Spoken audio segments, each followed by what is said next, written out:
Picture a world without sight. No cameras, no sets, no visuals to guide the eye. In this world, the listener sits alone, suspended in darkness, their imagination as their only guide. The stories they hear are not seen. They are experienced, crafted entirely through sound. And you are the architect of that world. Your words, your dialogue, your pauses, the creak of the door, the whisper of the wind. These are the brushstrokes that paint the invisible canvas. Every sound, every breath, every silence matters.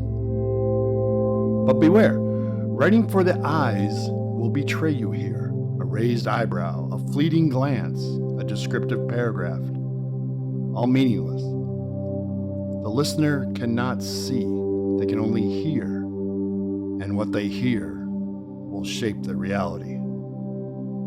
Today we will step into that dimension, a place where dialogue carries weight, sound tells the story, and the silence speaks louder than the words.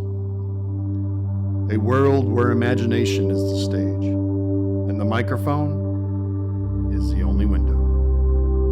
You are about to learn how to write, not for readers, but for listeners. Not for eyes, but for ears. And when you do, you will discover the power of storytelling in its purest, most intimate form. Step carefully, listen closely, and enter the world of audio drama. Dialogue must do more. In a novel, we can describe a character's thought, their appearance, their movements. In a film, we see their face, their body language, their setting. But in audio, we lose all of that. That means the dialogue has to carry a much heavier load. Dialogue in audio drama isn't just conversation. It's character, setting, and action all at once. Think of dialogue as a multi-tool. Every line has to do at least one, usually two, of these jobs. It should reveal who the character is, where they are, what's happening, and what needs to happen next. Here's the difference. In a screenplay, you can show action. In audio, you can't. You have to let the characters talk their way through it, but naturally. Not like they're narrating a documentary, but like they're reacting out loud. See the difference? The first line is invisible in audio. The second line tells us there's a box, it's fragile, it was tilted, and one character is nervous about it. That's the story, setting, and character all in one line. In audio, dialogue is much more than speech. It's action. A line of dialogue must be the equivalent of someone glaring, running, or slamming a door in film. If it doesn't move the story forward, it probably doesn't belong. To wrap up, in audio drama, dialogue isn't just characters chatting. It's the heartbeat of your story. It has to pull triple duty, reveal who's speaking, where they are, and what they're doing. In a film, we instantly know who's speaking because we see them. In an audiobook, the narrator can describe the speaker. But in audio drama, you only have the voice. That means every character needs a clear, distinct sound. Otherwise, the listener gets lost. If two characters sound too much alike, your audience has to work hard to figure out who's talking. The moment they stop following the story, they stop feeling the story. And that's the danger we're avoiding here. Think of each voice as a fingerprint. Instead of relying only on pitch or accent, lean on rhythm, word choice, and personality. The way someone chooses to speak often says more than how they physically sound. Same words, but the delivery and rhythm instantly give us three very different characters.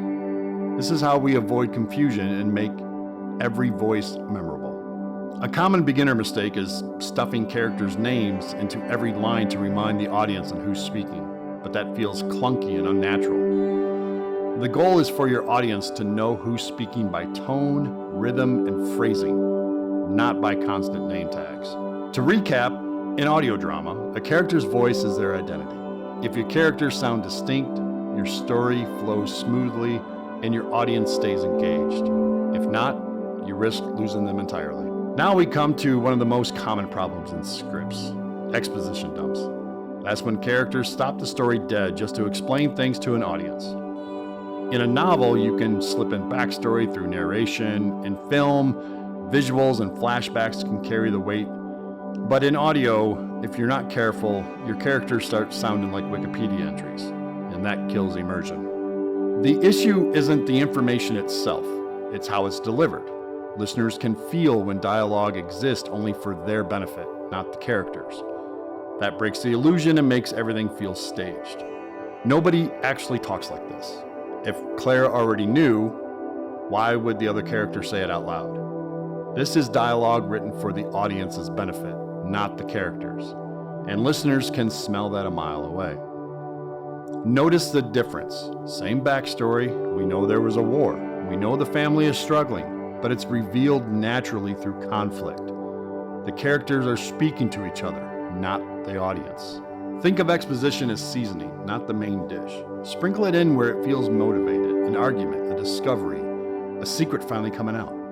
If there's no emotional reason for the info to surface, it'll sound forced. To wrap up though, the audience does need context, but it should never feel like characters are reading them a textbook. If exposition comes out naturally, the story stays alive. If not, the play stops feeling like a play and starts feeling like a podcast lecture. In audio drama, words alone aren't enough. Sound is your set, your lighting, your costumes, and your camera.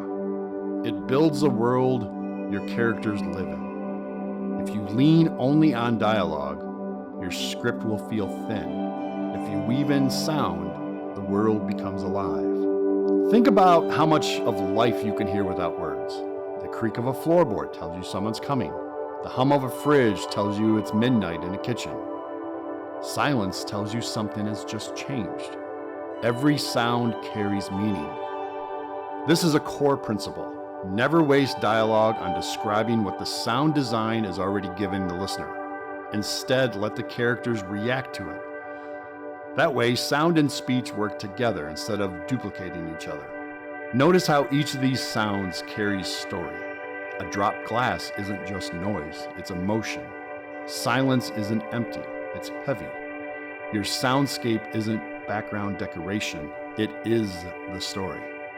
When writing, don't overload the script with technical details. Sound designers need freedom too. But be clear about what matters. Write only the sounds that tell story. And remember, silence is also a sound. A pause can be louder than an explosion. To wrap up, sound isn't just background noise, it's storytelling. If you rely only on words, your script feels empty. If you design with sound in mind, your world becomes immersive and alive. In film, you know a character instantly by their look, hairstyle, clothes, body language. In audio, none of that exists. Your characters live or die by their voice. That means we need to design characters for the ear, not the eye. Without distinct voices, characters blur together. Listeners get confused, story immersion breaks. If two characters sound too similar, the listener has to work hard to follow the story. And once they're confused, they stop paying attention to the emotion. That's why making characters sonically distinct is one of the most important writing skills for audio drama. Pitch and accent aren't your only tools. A voice is also how someone speaks. Do they rush their words? Do they cut people off? Do they ramble on and on and on and on? These choices create character far more effectively than a forced accent. Voice isn't just personality, it's about context. How a character speaks to a boss, a lover, or a stranger should sound different. This variation keeps voices dynamic and real. Remember, distinct voices start in the writing, not the casting booth. Don't lean on the actor to fix bland dialogue. If every character sounds like you, then you haven't built voice-first characters. To wrap up, in audio, a character is defined not by their face or costume, but by their voice. If you write every character with a distinct sound, your story will never confuse the listener, and each voice will leave an impression long after the episode ends. In novels, you can skim or linger on the page. In film, editing controls the pace. In audio drama, rhythm, the speed of dialogue, the length of sentences, the tempo of sound creates pacing. If everything moves at the same speed, the story feels flat. Rhythm is what keeps the listener hooked. Pacing is the heartbeat of your script. Too fast and the listeners miss the details. Too slow and they tune out. The trick is variation. Speeding up when the stakes rise, or slowing down when the emotion needs room. Think of dialogue like music. Staccato means energy, legato means calm. Silence is just as powerful as speech. Write your lines with rhythm in mind, not just meaning. Both scenes tell the same story, but the second one uses rhythm. The pause, the ellipses, the quick cutoff to build suspense. That's pacing in action. Pacing isn't only about dialogue, it's also about sound. A single lingering creak can stretch out suspense. A sudden burst of overlapping voices can overwhelm the listener and heighten tension. Think of pacing as a duet between words and sound. To wrap up, pacing isn't just about speed, it's control. The rhythm of your words and the timing of your sounds are what make an audio drama thrilling, heartbreaking, or terrifying. Master pacing, and you'll master your audience's heartbeat. In writing classes, you've probably heard the phrase, show, don't tell. In audio drama, that means let the audience experience things through sound, not through clunky explanation. If we can hear the storm, you don't need a character saying it's raining. If we hear the crash, we don't need someone narrating it. When a character tells, the listener stays outside the story. When we hear it, the listener steps into the world. That's the magic of sound. This is writing for the eye, not the ear. It's flat and unnatural. No one walks into a room and talks like a real estate brochure. Now the sound tells us the room is big. The broken glass tells us the windows are cracked.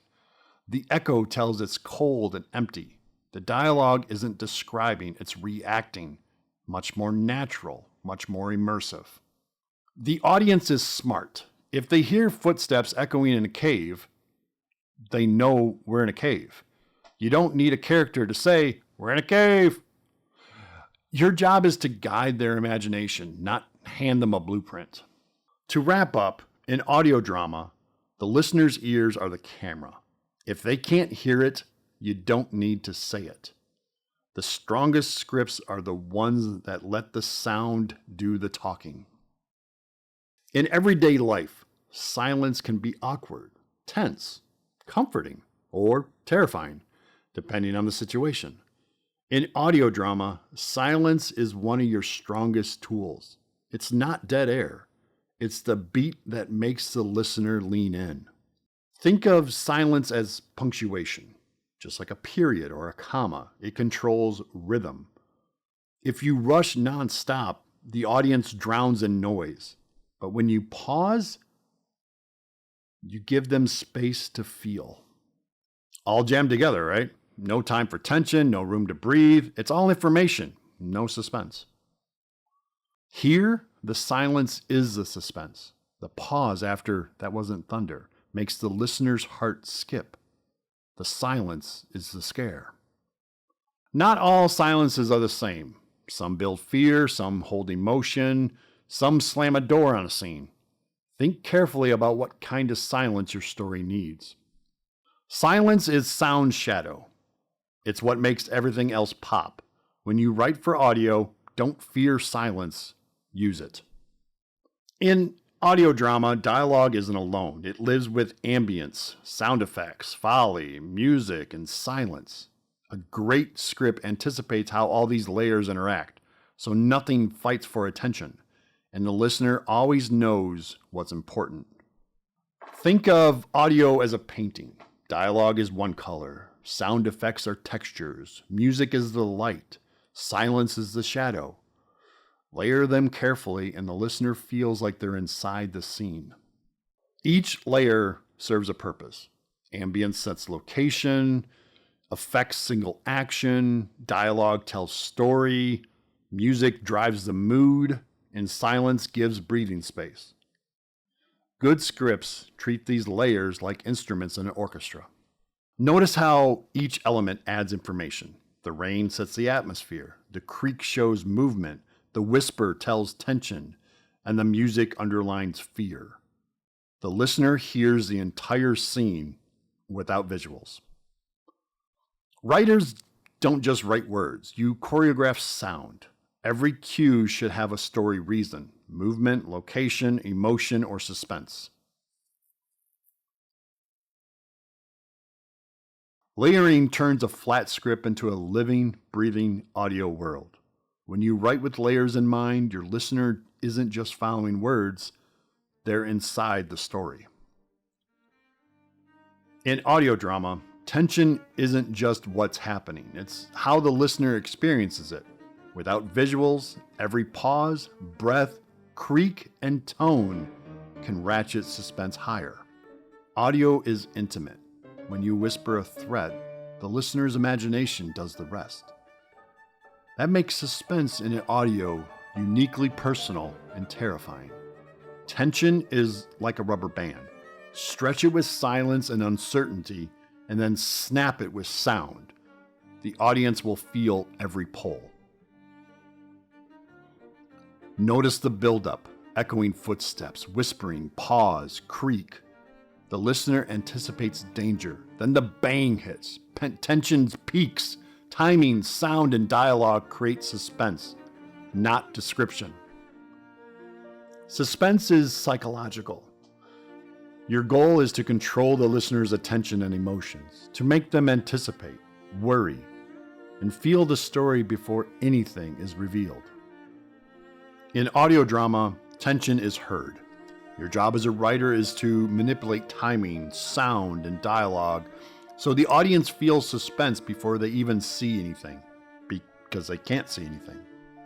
Even after you've written dialogue, sound cues, and layered tension, the final polish is crucial. Reading your script out loud, or better with actors, transforms it from words on a page into a living audio experience. A script can look perfect on paper, but will fail when it's heard. Your ears are your final editor. Listen carefully. Does every word, pause, or sound serve the story? Even small tweaks, a shifted word, a longer pause, can dramatically improve clarity and impact. Reading aloud lets you hear what listeners will hear. A table read is your ultimate reality check. If the scene drags, sounds cluttered, or dialogue blurs together, you'll hear it immediately. Fix it before production. Use this checklist as a final pass on every script. Even strong scripts benefit from one last listening focused polish. Your audience won't see your work, they'll hear it. If it doesn't sound right to you, it won't sound right to them. Listen first, write second. Many new writers lean on narration because it feels safe. It tells the audience what's happening, describes emotions, or sets the scene. But in audio drama, this can be lazy writing. Your story should be living through dialogue, sound, and action, not exposition. A narrator says, "She was scared." But your listener can feel fear in her trembling voice, stammering words, or shallow breaths. Let the sound show the emotion. Don't tell it. Notice the difference. The narration tells the fear, while the audio first rewrite lets the audience feel it. The listener's imagination fills in the darkness. It's far more immersive. Think yourself as a director. Every story beat should be experienced by the audience, not explained to them. Narration is tempting. I do it. It's easy, it's quick, and it feels safe, but over-reliance is a sign you haven't trusted your dialogue, sound design, or pacing. In audio drama, your job is to immerse the listener. A narrator can rob your story of tension, creativity, and intimacy. Every line, every sound should earn its place. There's no narrator required. In audio drama, listeners can't see actors' faces or gestures. Every character trait, personality, mood, relationship must come through sound. Dialogue alone isn't enough. Tone, rhythm, pauses, reflections, they're all your tools. A unique voice is like a fingerprint. Even without names, the audience knows who's talking, and that recognition keeps them immersed. Layer these elements. A character who paces nervously, pauses often, and then mutters under their breath, feels anxious without ever saying, "I'm anxious." Notice how the character traits emerge naturally. Alice is tense and jumpy. Bob is calm and teasing. Their relationship, protective, slightly exasperated, is clear through voice and pacing alone. No narration is required. Think, if the listener closed their eyes, would they know who is speaking and how they feel? That's the test of strong audio characterization.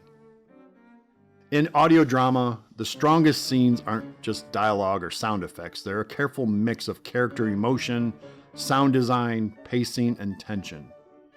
Layering these elements creates immersive, dynamic moments your listener can experience, not just follow.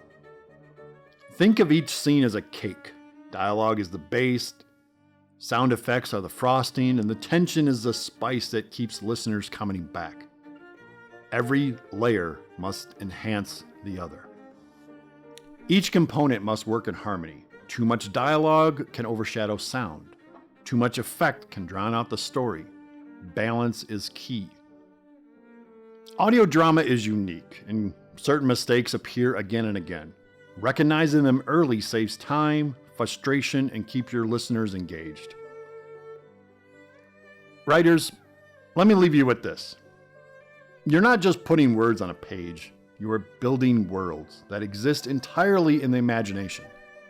In audio drama, your listener has no camera, no visuals, no set design. They only have their ears and your words. Every line of dialogue, every sigh, every creak of a floorboard, every pause and silence, it matters. Each element is a brushstroke in the painting that we'll hear, not see. Your characters must speak, breathe, and move audibly. Your soundscape is the stage, your pacing is the spotlight, and your dialogue is the actors. Write with purpose. Let your dialogue do the heavy lifting. Let emotion live in rhythm and breathe. Let sound tell the story that sight cannot. Avoid visual crutches. Trust your listener's imagination and don't rely on narration to do the work for you. Remember, mistakes are just part of the journey. Over-explaining, overcrowding your sound, or confusing voices are fixable.